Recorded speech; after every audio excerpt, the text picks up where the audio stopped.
Alright, troops, welcome back to the channel today. And today we're going to be doing a review of the Rebel Brix Coruscant gunship. So most of you will have seen it in the back, right on there, on that box right there with that other setup. I left the figures there because as soon as the review's done, it's going back where it was, because I kind of like that setup. And I'll end up making a post about it here shortly, just kind of show it off as one of the mocks I did recently. I'd done one a while back out in an outdoor environment, and this one will be more of an interior closed environment to kind of match more of the interior closed spaces of Coruscant. Anyways, going back to this. So I was not able to find an accurate piece count anywhere. I searched through all the emails I got from him, wasn't able to find it anywhere, and all the Instagram and all that other stuff. So I'm not entirely sure how many pieces it was. It was, however, designed by Brix Police PDF. Who is probably somewhere on his Instagram there, but Rebel Brix is actually a guy that due to his age, he was removed from the selling community as lives in the U.S. and per U.S. laws, he is not allowed to operate a business until he's the age of 18, of which he is not at the moment.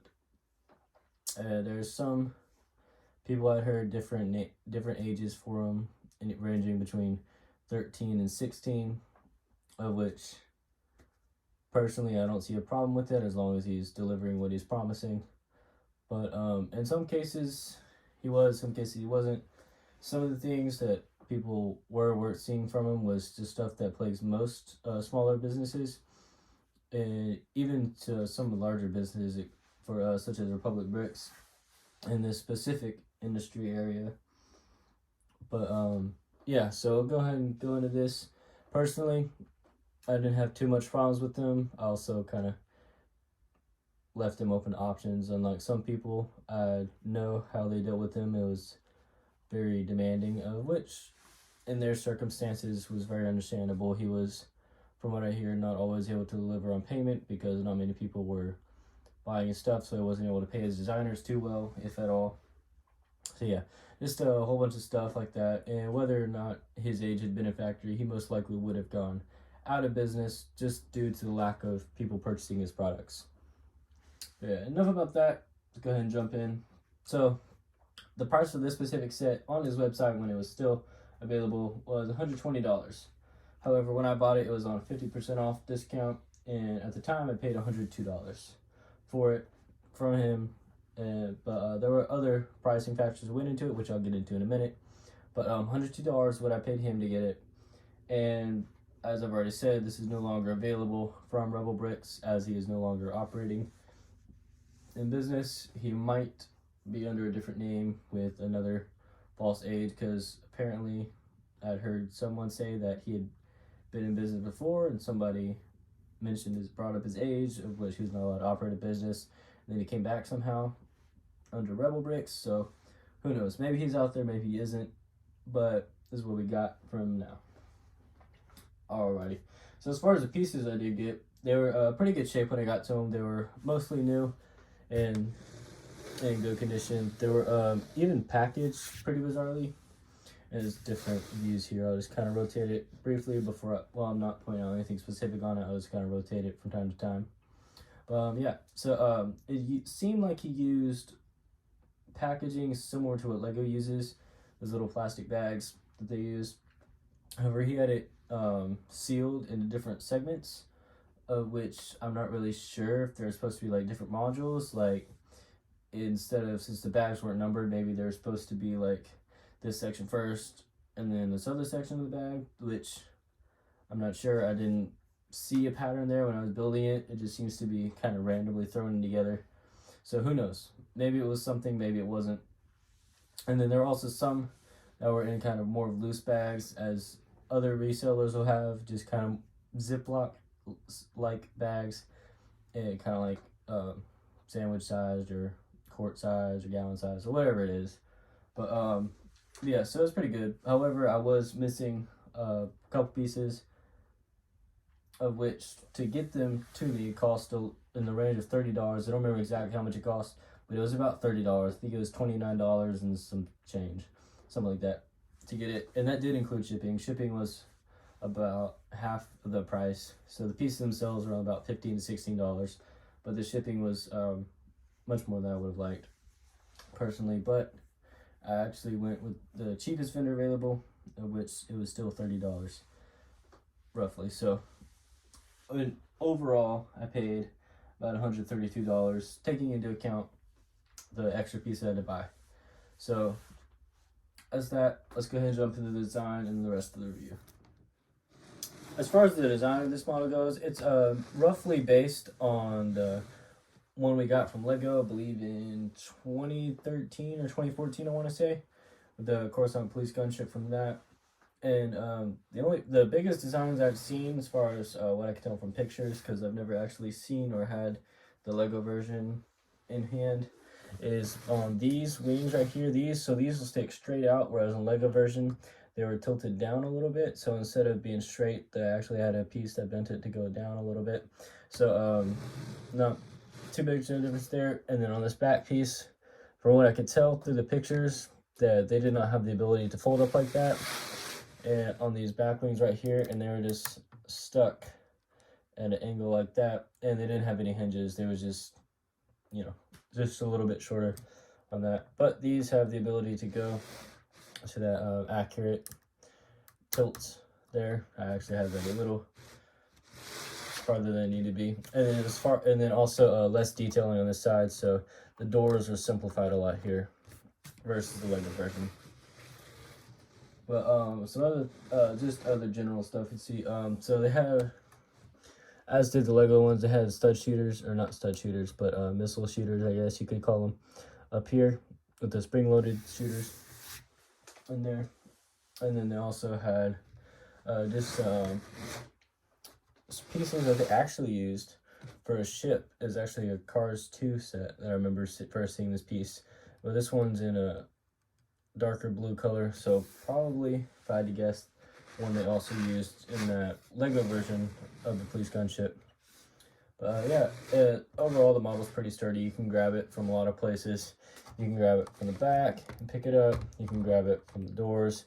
You can even grab it from the front. The other place you can't really grab it by is the cockpit, and that's just because it opens up and stuff like that. Now it is not able to land though, because of these wings. Now you could take them off like so and let it land on its own stuff, but I actually have a support under there for it. I just built with some pieces I had just down there. So I mean, it doesn't take too much to stand it up, only about 3 bricks at most. But yeah, so that's the design of it. As far as just different play features, like I already said, it has the missiles. It has also these other guns that rotate on the front, that can rotate or just turn on the ball joint. Similar, same ones as they have on gunships, as the normal gunships. And then this one in the back. This one is not posable, however, so it'll just stick straight out. I mean, you could spin it. If you look back at these 2x2s, so it's spinning. But it does not actually move side to side or up or down or anything like that. So that one is stuck in place, but the others in the front will move. And they also have these doors that I mentioned here. They just move up and down. And they do it on both sides as well. So you can spin these other ones around, open them up here, and you can see right through there. The only bad thing about it really is there's not much room to kind of get in, so I mean, the only places of access to the interior is by opening the cockpit on the front and the troop bay from the side. So this does have, this piece will slide out. It's kind of hard to slide out, but it does slide out. And it actually bought that piece with it. So I'll show you real quick here. It's supposed to have this axle I can slide in and out of this piece right here. Usually this axle connection is stronger than the studded connection. So in most times that I've tried to pull it out, it will come along with it. And then you can get a better angle on it real quick here into the interior of the ship. And you can see that it's just kind of tiled off in there in the back with the grill pieces. So about it for the interior and then the play features of it. Alrighty, moving on to that instruction review here is pretty good overall. Nothing really that I remember that was anything abnormal about the instructions. It all seemed pretty run of the mill custom instructions. I do not remember any period or instance where any part of the build that was already put together was covering any of the new pieces being put on. As far as that goes, I know that I do typically see that in some of these builds. I do not recall that, however, for this one. But it was also the other thing was accuracy in the universe design. So in general, the general shaping and then as well as the general structure of the ship was done very well. All these extra wings and stuff they had on, which are posable, so these can open up to a degree. It pops off more than it likes to spin, move around, but it could, if you wanted to, if you fold it out like that. I mean, there's no reason to, really, in most cases, as it's not really accurate design. These wings will spin, although, as with these top ones, it's not really necessary.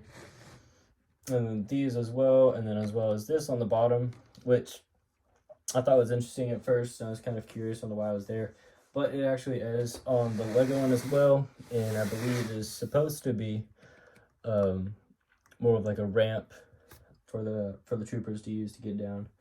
But yeah, so it's pretty accurate in that aspect.